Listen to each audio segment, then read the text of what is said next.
फिलहाल से हम जिस शख्स को हम देखने लग रहे हो, ये सरपंच साहब हैं भाई। और वो काफी सारे मीम्स वायरल हो रहे हैं, बोले भाई सरपंच जी तो चल दिए, अब गांव की जिम्मेदारी कौन संभालेगा। तो भाई सरपंचों ने, जिन सरपंचों ने नहीं दी भाजपा को वोट, क्या भाजपा उनको मार रही है चोट। तो फिलहाल हम लाइव जुड़ गए तारगेला और सरपंच साहब मारगेला मौजूद हैं। सरपंच साहब पहले तो दर्शकों ने राम राम दे। राम राम जी। पहले धर्मू भाई को राम राम जी, तो दर्शक भाई दे रहे उनको सभी को राम राम जी मेरी तरफ से जी। तो शहजादपुर का शहजादा परेशान चल रहा है और भाई इतनी चोट मार दी भाजपा ने कि बंदा बीमार हो गया। और भाई सरपंच बीमार हो गए तो भाई पूरा गांव के ऊपर उसका असर पड़ा है। तो सरपंच साहब, शुभ नाम जी? दीपक शर्मा जी। दीपक शर्मा। तो सरपंच साहब आप आरोप लाने लग रहे हो भाजपा के ऊपर, यह बात मैं को नहीं कहता भाई। सरपंच साहब कह रहे हैं अगर भाई हमने वोट को नहीं दी तो उसका भुगतान हमने करना पड़ रहा है। किस डाल की चोट जो है वो भाजपा देने लग रही है, और आपने जो है भाजपा को वोट क्यों नहीं डाली जब आपने बेरा था भाई सरपंच बनना है, भाजपा की सरकार है, तो डर दे दे कम से कम वोट है। मैं बताता हूँ जी आपको। क्या था, 12 नवंबर 2022 को हमारा मतलब सरपंच का इलेक्शन था। बनेंगे जी 12 तारीख को। 4/4/2023 को ही सस्पेंड कर दिया जी। पहले मेरे ऊपर आरोप लगाए मकान पंचायत में बना रहा है। अच्छा। वो यहाँ से रिपोर्ट बन गई, कोई पंचायत सारी मतलब एसडीएम साहब रिपोर्ट बना दी जी, साहब ने बना दी जी। उसके बाद दोबारा फिर वो कर दिया जी, आरोप लगा दिया, नहीं मिला जी।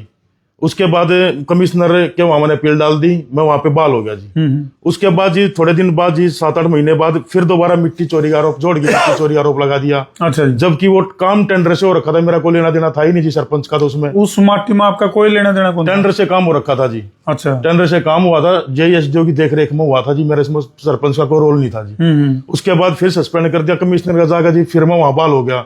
इंक्वायरी हुई, कुछ नहीं पाया, निराधार पाई आरोप जी। अच्छा, ये उस स्पष्टीकरण आ लिया इस बात का? हाँ जी, मैं बार अभी आपके ऊपर जो आरोप लगे थे, दो बार। ये क्लीन चिट किसने दी? रोहतक कमिश्नर जी। रोहतक कमिश्नर ने। भाई ध्यान तो सुन दे रही हो मामला। जो दीपक भाई है वो काफी परेशान है, इस बात पर ले गए अगर भाई हमने भाजपा की वोट को नहीं डाली, इस बात का बदला जो है वो भाजपा लेने लग रही है। ये कहना है दीपक भाई का, जिनका गांव है शहजादपुर। शहजादपुर कौन से हल्के में? गाँव गन्नौर हल्के में जी। गन्नौर हल्के में जी। और किस किस डाल के आरोप लग रहे हैं आपके ऊपर? बस ये आरोप लग रहे हैं। अब लगाया जी लाइटों का। एप्लीकेशन दिवाई गई है कि भाई इसने नई लाइटें लगवाई हैं, मैंने जबकि नई लाइटें नहीं लगवाई। कागजा में पुरानी जो मौके पर लग रही, मौके पे दिखा दी जी। अब भी एक हफ्ता पहले भी एडीसी साहब के वहां से आदमी आए थे जी, इंक्वायरी चली थी, मौके पे सारी लाइटें दिखा दी जी। गांव वालों ने भी बोल दिया, सारा गांव मेरे साथ है जी। अच्छा। कुछ एक बंदे हैं जो मेरे खिलाफ जो इलेक्शन है मेरे से हार रहे हैं जी, लेकिन गांव सब कुछ दिखा दिया, मौके पे सारा काम हो रखा है जी। अच्छा जी। लेकिन फिर भी जी झूठी रिपोर्ट बनाते हैं जी। तो कितने सरपंच हैं जिनके साथ इस तरह का? गन्नौर हल्के में कम से कम 14-15 सरपंच है जी। मौके बुला भी दूंगा जी कोई, जब भी आप बोलोगे। अच्छा। हमारे जो आदरणीय विधायक जी हैं उनके से भी मैं 4-5 बार मिल भी लिया हूँ जी। और उसे जो भी मेरे जानकार थे, जितने भी बीजेपी के मंत्री हैं, एमएलए हैं, मैंने कोई नहीं छोड़ा जी। अच्छा। हर एक से हाथ जोड़ के मिल लिया जी। भाई मैंने ऐसे क्या गुनाह कर दिया, क्या गलती कर दी भाई, लेकिन नहीं मान रहा जी। यानी कि सरपंच बनना ही गुनाह हो गया? गुनाह हो गया जी, बिल्कुल। तो इसके लिए फिलहाल किस लेवल पर मामला चल रहा है, किस लेवल की इंक्वायरी चल रही है? 8-9 महीने से सस्पेंड हूँ जी। अच्छा। मेरा गांव बिल्कुल विकास के मामले में पिछड़ चुका है जी, जबकि मेरा गांव मेरे साथ है जी। अच्छा। आज इलेक्शन करा लो, परमात्मा की दया से फिर जीतूंगा जी। ले भाई, बहुत बड़ा दावा है कि भाई दोबारा भी यदि इलेक्शन हुए हैं, देखो कोई भी सरपंच इस डाल की बात कहने की हिम्मत बहुत कम रखा है। अगर भाई जब दोबारा इलेक्शन करवा दे और मैं दोबारा भी जीत सकूं, कितनी वोटां जीते थे जी बने? मैं जी 178-179 वोट तो जीता था जी। 179 वोटां तो आप जीते। टोटल वोट कितनी है शहजादपुर में? टोटल थे जी 2600 वोट, 2103 पोल हुई थी जी। अच्छा। 811 वोट मेरे को मिली थी जी। तो देखो इसी बात भी को नहीं है कि भाई मार्जिन भी अच्छा है, और सबसे बड़ी बात यह है कि दीपक भाई का न्यू कहना है कि भाई दोबारा भी यदि इलेक्शन हुआ तो उसमें भी जीतने का दावा किया जाने लग रहा है। चलो इसका गिला मेन बात यह है, यदि इंक्वायरी या फिर आरोप वाक्य में इस दुर्भावना से करे जाने लग रहे हैं, अगर भाई इनकी जो विचारधारा है वो कांग्रेसी है, तो राजनीतिक विचारधारा अलग हो सके है। इसका ये मतलब कौन है कि भाई कोई भी सरपंच है या पंच है या नंबरदार है तो वो विकास नहीं करवाओगा, क्योंकि विकास करवाने के लिए कोई जरूरी कौन है कि भाई भाजपा गिल्ला ही तालमेल बिठाना जरूरी हो। तो इसके लिए कोई दबाव भी बनाया गया आपके ऊपर कि भाई आप जो है नहीं भाजपा का दामन थामो, या कोई बीजेपी में शामिल हो जाओ, या कुछ इस तरह की चीजें? नहीं, बीजेपी में तो बस मैं अपने अध्यक्ष जी से बात हुई थी, ज्वाइन कर ली, पद भी दिया था जी मेरे को। अच्छा, ज्वाइन भी कर लिया था? हाँ, पद भी दिया था जी मेरे को, जनरल सेक्रेटरी बनाया था मेरे गन्नौर का। तो ये दोनों हाथ हम लाडू क्या लिया आपने जी? फिर मैंने छोड़ दी थी जी। मतलब मतलब डरते कांग्रेस डरते जो है नहीं कांग्रेस बीजेपी में भी आ गई। बिल्कुल जी, और मरता क्या ना करता जी, वो काम भी करके देख लिया। बिल्कुल जी।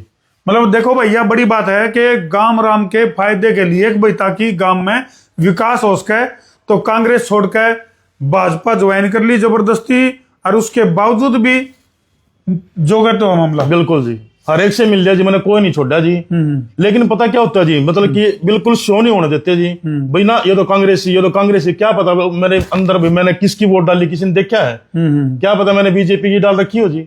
लेकिन क्या होता है, जो मेरे विपक्ष वाले सरपंच ही मारे बार बार नहीं डाली, माइंड ऐसा वास कर दिया जी लोगों का, मतलब खुद आपने न्यू लगन लग गया भाई उसका मैं कांग्रेसी हूँ, और क्या करूं जी। नहीं आने देते जी आगे। चलो भाई ये वो 3 बार सस्पेंड हो गया जी, 3 बार, अब 8-9 महीने सस्पेंड पड़ा। मेरे गांव में बिल्कुल विकास का बिल्कुल नामो निशान मिट गया जी। गांव राम मेरे साथ है जी, और मैं कोई दिक्कत नहीं है जो कर, लेकिन हमारे जो विधायक जी वो मेरे बहुत पीछे पड़ रहे हैं जी। 4-5 बार मैं खुद मिलकर आया हूँ जी, और जितने मेरे जानकार थे जी, बीजेपी जितने एमएलए हैं, मंत्री, हर एक से मिल लिया जी मैं। चलो भाई, किसी की नहीं मान रहा जी। शहजादपुर के सरपंच ने काफी सारे गंभीर आरोप जो है वो भाजपा के ऊपर और जो क्षेत्र के जो प्रतिनिधि हैं या फिर चुने गए जो विधायक हैं उनके ऊपर भी लगाए हैं। इन आरोपों में कितनी सच्चाई है वो तो सामने वाला जो पक्ष है जिनके ऊपर सरपंच साहब आरोप लाने लग रहे हैं उन तक मिलकर ही बेरा पटेगा। लेकिन इनकी गाथा, इनकी कहानी सुनकर दीपक शर्मा भाई की तो वो गाना याद आ गया, बलियारा चुप के रोने वाले छुपा ले अपने दिल के छाले रे, पिंजरे के पंछी तेरा दर्द न जाने कोई। अधिकारियों ने भी मौके पर जाकर सब कुछ तसल्ली कर ली जी, गांव वालों से भी कर ली, मौके पर चीज देख ली जी। नाले साहब के हर एक फोटो ले रहा जी, वीडियो ले रहा जी। ये तो वो काम हो गया, बोले पंचायत का फैसला सरमत है। हाँ। अरपत नाला हर एक चीज की बिल्कुल फोटोग्राफी, वीडियो, सब कुछ, लाइव लोकेशन के फोटो, हर एक चीज ले रखी जी। चलो भाई, हमने क्या लगा है कमेंट सेक्शन में झूठी रिपोर्ट बना सस्पेंड करने लग रहे हैं, और इससे बढ़िया रिजाइन ले लो जी मेरे से, और क्या करा जी, और दोबारा करा लो इलेक्शन जी, परमात्मा फिर जीतूंगा जी। चलो बड़ा दावा है तो हम कहा करना भाई, ना पक्ष ना विपक्ष, हम हाँ पूरी तरह से निष्पक्ष। तो हमने क्या लगा है कमेंट सेक्शन में जरूर लिख दियो, और वीडियो ने इसलिए शेयर कर दो ताकि सरपंच साहब को न्याय मिल सके, मामला का दूध और पानी का पानी हो सके। कर दो वीडियो ने शेयर। मैं हूं आपका अपना देसी पत्रकार धर्मू।